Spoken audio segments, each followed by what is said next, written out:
program is on fitting a trochanter belt. The typical application is if the head is unstable out of the acetabulum, there's some ligamentous instability there, and it might benefit the patient to just hold that area in and make the hips more stable.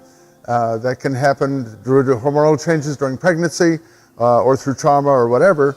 But if that's the case, we can help the patient function at a higher level with lower level of pain simply by applying a trochanter belt.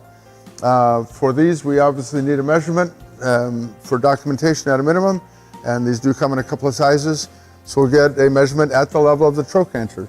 So we'll find that level, and that's probably going to be a little bit below the full hip, or at the full hip rather, be at the same level.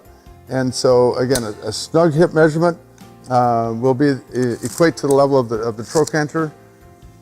And so here's a trochanter belt. It's a relatively non-elastic support, so there's not much elastic here, but it does have elastic cinch straps to give it that extra tugging power to stabilize the hip and the acetabulum. Single crossover closure. And so I'll simply ask our model to turn around, and this is going to be fit relatively lower. If it were a lumbosacral support, we would typically fit it at the distal margin of the sacrum. We're actually going to drop that down a little bit for this device.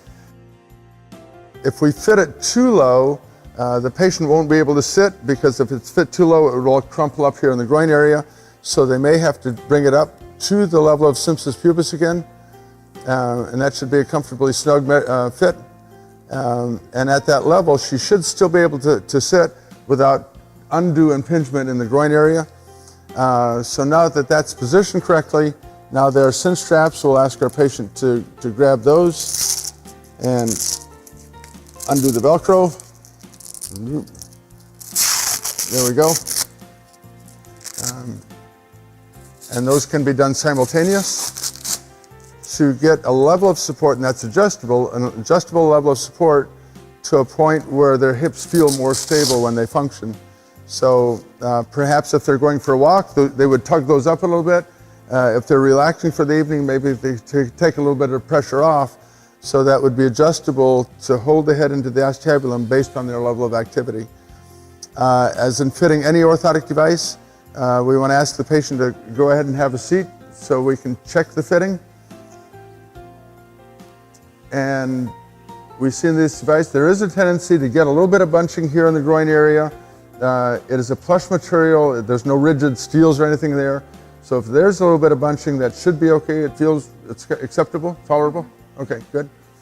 And we're still at the right height, holding the head in the acetabulum.